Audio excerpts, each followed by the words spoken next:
Hello and welcome back to another all-new episode of Sam Explains the World with your host Samantha Bremekamp. Today I'm going to take it outside, I'm going to throw my hair up, we're going to get our hands dirty, and we're going to learn about all things gardening outside. Hold on one second, baby.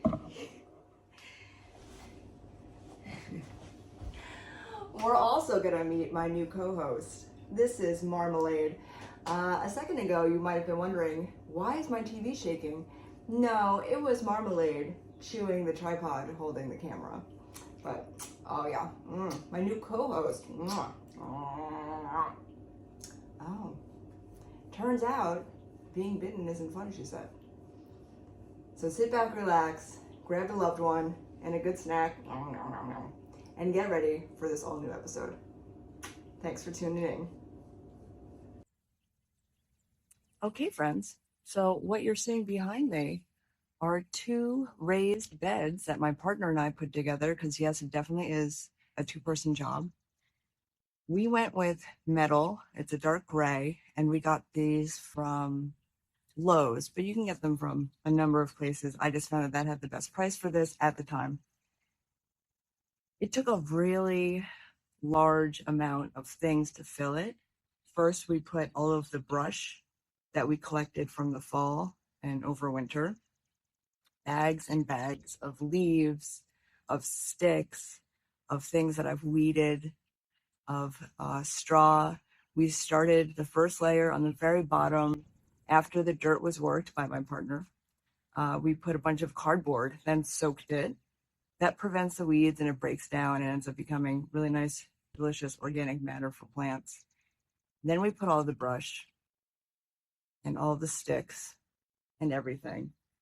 And then we put in sphagnum peat moss, which is a great material for raised beds because it's lighter, it's fluffy, it's really great for the roots, and you don't want to weigh things down. If we had just put straight dirt in a raised bed and watered it or whatever, it would become very compact, and which wouldn't be that great for roots, for plants. Some plants would be fine because they can survive anything, but some of the more delicate plants probably wouldn't do as well. So it's very important to do lots of layers. Layers, player, like tiramisu. After we put the sphagnum peat moss, we put gardener's hummus, or you might be more familiar with the term manure, that's been dried out, which is perfect for the garden. And then we started putting the more serious vegetable and flower garden soil. And it took a lot. We had a local company, which was super awesome, drop off 2 cubic yards of dirt, which I thought would be a huge mountain of dirt. And it turned out to be just enough to top these 2 off. So if you're not good at math like me, you need to talk to somebody who understands volume and dirt and layers to calculate exactly how much topsoil or garden soil, raised bed soil. They have lots of labels for things. As long as it has some kind of really good feed in it, you can go with Miracle Grow, but there's a lot of other local companies that make their own, which is wonderful, which is how we decided to go because we want to support local. That's all what this show is about. And so here we are. This is 8 by 4 by 2. And then there's a beautiful arch, which I'll get into in a minute, that my partner and I put together, which was awesome. And we decided to do in front of the raised beds, the flower garden portion, because we want to bring in all the pollinators, so then they pollinate all of our fruits and vegetables in there once those get big enough to flower and start asking for a little help from our bees and butterflies and what have you, ladybugs, all the good people. And it takes a lot, but it's super worth it, and especially with how expensive groceries are right now. The sound of birds is so pretty. It makes a lot of sense to be able to grow your own food as much as you can. And this is a great option if you don't have a huge yard, but you want to maximize the space that you have, or if you have a yard that only gets sun on one side and is heavily shaded everywhere else. This is a great way to put in as much as you can to try to, yield as much during harvest time. And it makes sense to do succession planting in a space like this because you're limited in space. So if you grow things like radishes and beets that you fairly quickly pull out of the ground, you then have room to put in more crops, which is awesome. I also love to do with the beautiful arch, which we'll see the progression as the show goes on in the season. Start with sugar snaps, which go first, and then you do cucumbers, which happen second. And I also have pumpkins in there and squash, vine squash. So those will be harvested in the fall. So everybody will have a turn to go over the arch, and all of the fruit, like the pumpkins or cucumbers, sugar snaps, and all those things, and will dangle down. So it'll be easier for you to pick the really awesome vegetables. But also, it's like really fun if you have kids or neighborhood kids or whatever visiting you, and have them help you. Start them young, get them to understand the importance and fun of gardening so that they can grow their own food, because everything's really expensive. So this fall, we decided to let our pumpkins just rot where they are to see who would pop up. And we have volunteer pumpkins all over the yard now, thanks to squirrels, chipmunks, birds, you name it, which is really fun. I really appreciate planting things in different areas around your yard because you never know what the conditions will be throughout the season. And if you have a bunch of different options, it'll make it more of a sure thing for you to at least get something from somewhere from some plant. So here I have planted the spaghetti squash because the pumpkins, which I'll show you on the other side, I realize we're doing really well in this soil. And even though it gets shade right now, it will get most of the sun in about an hour for the next, 8 hours, which is great. So for spaghetti squash, I was worried about pests, but so far so good. No one's wanted to eat them. And it's great because this is where all the peonies live too, which are already done. So they were beautiful. They did a great job. And now it's time to let something else grow, which is the beauty of gardening because it's always a season for something. So it's wonderful to change it up. So this is where we had the pumpkins for Halloween, for the fall. And now we have all of these awesome volunteer pumpkins that are popping up all over the yard. And we're going to let them grow and just see how it goes because it's really fun. And there's nothing more exciting to me than Halloween. So volunteer plants, bringing in pumpkins for Halloween, can't be beat. I'm not going to do anything with them because nature has already provided. I water them when I water everything else, but I haven't, it's an experiment to just see how they do on their own. But a lesson in tough love in the gardening world. But it'll be fun, and I'll keep you updated to see who makes it, what happens, and what kind of pumpkins they end up being. Super fun. Here is one of the volunteer pumpkin plants, which is so awesome. When you have those pumpkins that you get and decorate your house for Halloween with, don't just chuck them to the curb. Either harvest the seeds to use for planting, or one of my favorite things to do if I have too many is to take them to the woods where there's lots of animal life who will appreciate and be able to eat them. So you can bring them into the forest and chuck them, and the wildlife will have a great time. So if you're not feeling like letting them grow, please don't just put them on the curb. But anyway, so this is a volunteer, which is super cute. And then this is a bunch of dahlias that I planted from corms. And they're coming up. They're starting to look pretty good. I'm pretty excited, but those won't really bloom until later on in the summer/fall, which is okay because I knew that would be the case. And it's wonderful to have peonies kick off the beginning of spring and to end with dahlias, which are also gorgeous.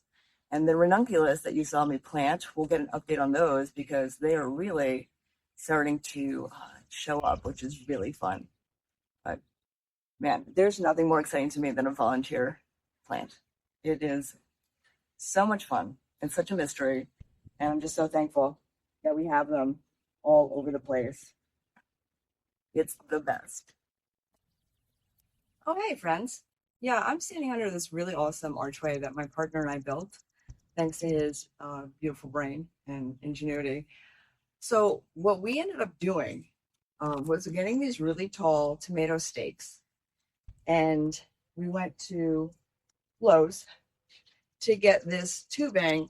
No, it's not really meant for gardening, but we got it so it was just wide enough to be able to stick on these. We used a heat gun so that it would really secure itself on it and be able to curve it so it's strong enough to hold the weight of cucumbers, of different squash, and most importantly, pumpkins and melons, because those will be the heaviest things that are going on. And you don't want to have an arch that you put all this time and energy into that isn't strong enough to hold the produce that you've been growing from seed indoors or however you've been doing it, like with the volunteer pumpkins. Um, really fun, really easy, very cheap. And we used, where did we get this? From the Tractor Supply Co. We got this metal wire, garden or chicken fencing.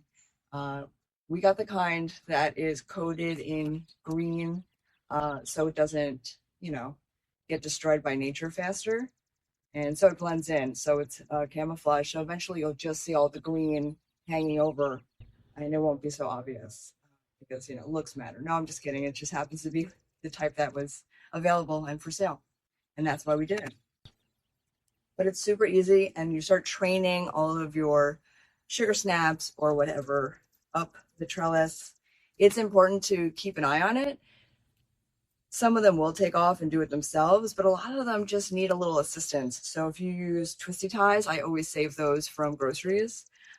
Or you can get like the gardening wire or any kind of string is really good enough to train them to go up. And you just want to be careful because they're little baby plants and you don't want to break them or use something that might slice through them. If you're using wire, keep it in mind because you don't want to harm your little babies, because you want to make sure that you have the best possibility of getting an awesome harvest, which is why we're here. So recently I read something fairly interesting that if you take a banana and eat it, because hello, yeah, it's good for you, and you save the peel and you put it in a jar and fill it with water and leave it for 2 days, it makes this really gross looking liquid that'll be filled with potassium. That will be absolutely delicious and really good for tomatoes. So we will be bringing this over into the raised garden beds that I had just showed you. And we're going to try it because why not? Worst case scenario, they'll get hydrated. Best case scenario, we'll get a better harvest this year. I don't know. I love trying new things, always experiment. Worst case scenario, nothing happens or it dies, but that's okay. It's a plant and you're going to be okay. But it's really nice to take a break, by the way, from the sun when you're gardening. And it's important to not neglect your skin when in the sun. But these things, just a friendly reminder. Also, how gorgeous are these peonies that grew in our garden? What a wonderful surprise. Tons and tons of peonies that were here before we got here. And this beautiful fuchsia pink to die for. The other ones that popped up first were a burgundy, which isn't really my style, but still gorgeous. And I was just so pumped when a second set of peonies grew amongst them because the burgundy came first. They faded away. I cut a lot and gave them to neighbors and stuff. And then these beauties blossomed, which is super exciting. And I can't wait to see for next year, we'll all see the different peonies that I actually added to the mix to bring in different variety. I had no idea that these were going to pop up with that color, but they're going to look gorgeous with the new ones that I've added. All in like colors like this, pinks, purples, fuchsias, corals, like a sunset, like the inside of a peach. Anyway, I digress. Super excited. We'll see how this goes. Let me try it for you, and then if it works out, you do it. And if it doesn't work out, we can all laugh about it while I'm crying with my dead plants. Just kidding. Gardening's fun. Relax. No pressure.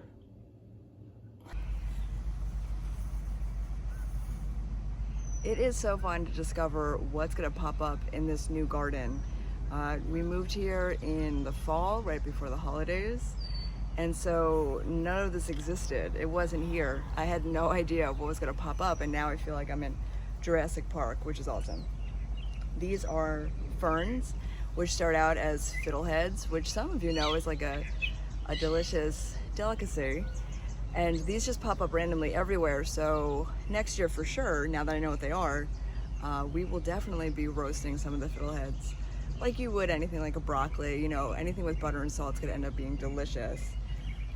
And that's really fun. But it's interesting to see what's gonna pop up where. In fact, let me bring you in to show you where this one volunteer pumpkin surprise popped up. So we just crawled into the underbrush of these really pretty dogwood trees in a very shaded area that happens to be where Marmalade, my new co-host who you'll meet, rescue puppy, prefers to do her business. And while we were over here, I discovered something very interesting. Lo and behold, another volunteer pumpkin that just gets a little bit of sun a day and is mostly in the shade, and yet it's still growing.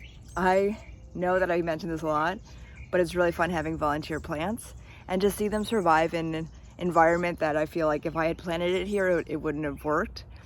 But nature has a way of persevering and making its own rules, which is really fun for nature, but interesting for us. So we'll keep an eye on it and we'll see who it ends up being. And hopefully we'll have more to report, but you know, keep your eye out, look for volunteers when everything's a weed. And some things that get called weeds end up being like really beneficial for a garden, and people are just haters. So tell them to stop drinking their haterade and start to give nature a chance. Just wanted to give you guys a quick update. Do you remember the lavender hedge that we pruned to give it more airflow so that it could grow? It did. Look how much it sprouted, at least a foot, 2 feet. And all of this will be beautiful lavender flowers. So we're gonna let that grow. We're gonna let that blossom. We're gonna have it bring in the pollinators. And then eventually, you know what's gonna happen. We're gonna cut it. We're gonna hang it upside down to dry. And we're gonna put it all over the house because lavender is the best. We might even hang it up and keep it dry around the outside just to keep away mosquitoes, because for whatever reason, they hate really good smelling things like lavender. So points to us, kudos to nature. Thank you very much for helping me trim this so that it gets more airflow and is able to blossom so much. Very exciting. Another quick update. You might remember these. I got them at the dollar store, and I had a really big tower, which I separated out and put it up on this wall so that they all have a chance to get more sun, and it's easier. If you have like one really tall tower, put it on a lazy Susan. That way you can turntable it and make sure everybody gets sun. If you don't do that, some people will get neglected. So I split them up. I've moved them to a place where the sun hits every angle as it goes through the sky in the progression, which is very exciting. But everything's really happy. It looks really good. And it's really fun, and so far Mr. Chipmunk hasn't eaten everything, so yay, winning. I'm just gonna give you a quick tour of the deck with the plants that we planted, just to show you how far they've all come along. Look how gorgeous. Everything's taking off. Remember, mint stays in a planter so it can't expand. Look how much this filled in. Awesome. So fun. Gonna eat this in a minute. Off camera, of course, because I'm a lady. You can see the lavender in there. Super awesome. Those guys I just talked about. This guy was not getting as much sun, so I moved him. And you're probably gonna notice that when the greenhouse used to be here, it's not there anymore. And I have, in fact, just taken it apart easily and put shelving across the back wall, where these guys go at night. I pull them out for the sun. They're all going to get put in the garden soon. Not yet. Some are too small still. But now we have all this space, which is great. And of course, look at these beautiful planters. Cosmos, gorgeous to die for. Everything was from seed, which is super amazing. I love it. We have beets, we have chives, we have tomatoes and things. That will all get transplanted, of course, into better planters so that it can maximize their ability to grow. But as I'm running out of room, I'm gonna have to start getting creative and start using different pots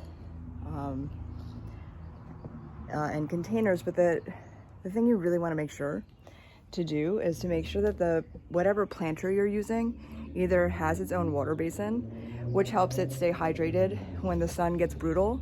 We had some really hot, high 80s days recently, which was like such a bummer because I had to water things like what felt like 400 times. That's not accurate, but I had to do it too many times. Some of these things that are really big, and I did layers in, they're able to stay and keep their moisture. And some containers have a little pot built in underneath that has water. For those that don't, you need to get like dishes, or if you have like old dishes in your kitchen, just use those. Or like serving trays or things that like you don't use anymore, because how many people have high tea these days? I mean, I do every day, but you might not. So reuse that stuff. If it makes everything look fancier, awesome. In your garden, great. There are so many things that you can use that you already have, including recyclables, if they're big enough to fit under any of these containers. It's easy. You already have it. You just have to do it. Look at the ranunculus corms that I had planted.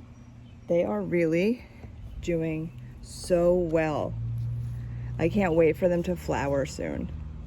I did them in here. I did a couple in here. And a couple were in the mint plant that I just showed you a moment ago. But ranunculus are such gorgeous flowers. They're really easy to grow. You just have to give them a chance. Thanks for taking this little garden tour with me. Oh, hey, thanks so much for meeting me over here. I just wanted to point out something really incredible that my partner put together, an irrigation system, so that I don't have to spend so much time watering everything. Also, how incredible. It's filling out so nicely. This garden is going to be absolutely off the chain. But for now, one of the many things that my brilliant partner did was to splice a bunch of different hoses. We have a dripper hose that goes over the flowers in front of this garden. We have the back row, which can go up on the arch, which it normally does for misting, which is amazing. And we have the ones that go inside, which is super great, super cheap to put together.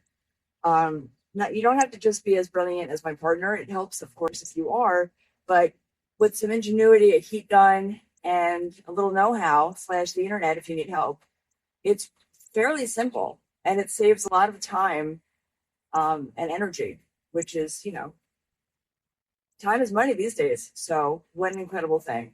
But I will show you some footage of it on, including the misters on top that I just, for right now, have put down below because my plants are babies right now. So they're not like these mammoth things that need to reach the skies with water yet.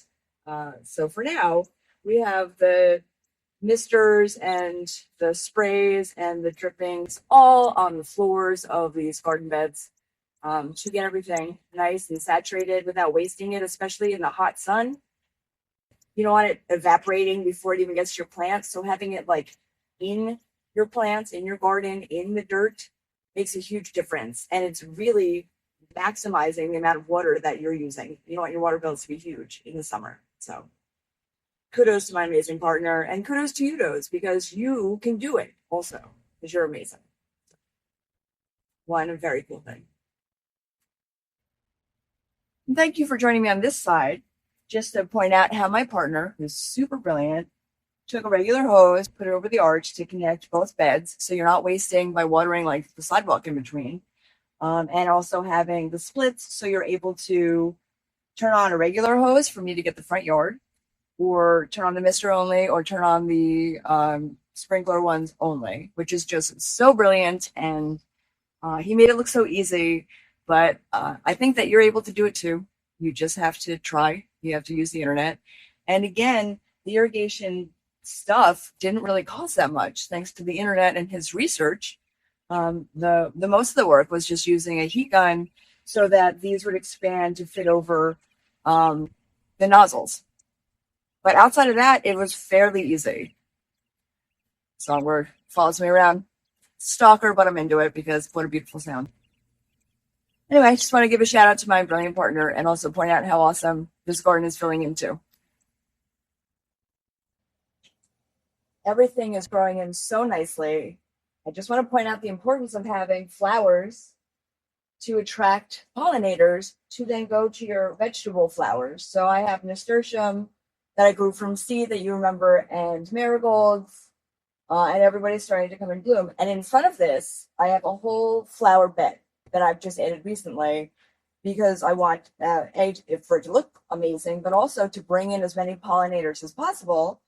And some tips on that. I've planted garlic and chives strategically around the garden to deter certain pests who will then leave everything alone that tastes delicious, which is super important. And there's a variety of things, including herbs that flower really well for pollinators, lettuces, basil, that's a great companion plant to go with tomatoes. Lots of flowers, lots of vegetables and herbs to change it up and to give everybody a chance to get along. Variety is the spice of life, and making sure you attract pollinators to your garden is the most important thing you can do. God, you're so awesome. I mean, I'm getting a pretty good misting here, too. It feels really good. It feels really good. For the stuff that's going to grow up the vines? Yeah. Oh, come on.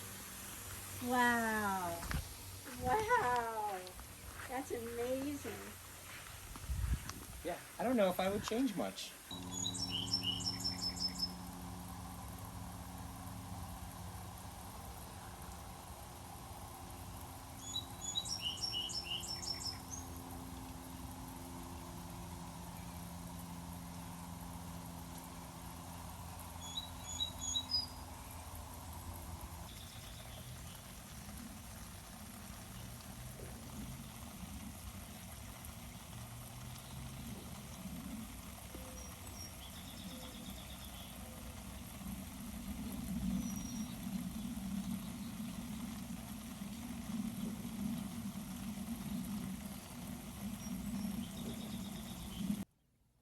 So thank you for sticking through this amazing episode of Sam Explains the World, again with your host, Samantha Bremekamp, co-starring Marmalade, and with great help from my partner. I hope that you've picked up some things, have been inspired by others, or have learned what you absolutely want nothing to do with based on some of the information I've been able to share and parts of the garden that I've shared with you. Thanks for tuning in, and I'll see you next Friday at 8 o'clock.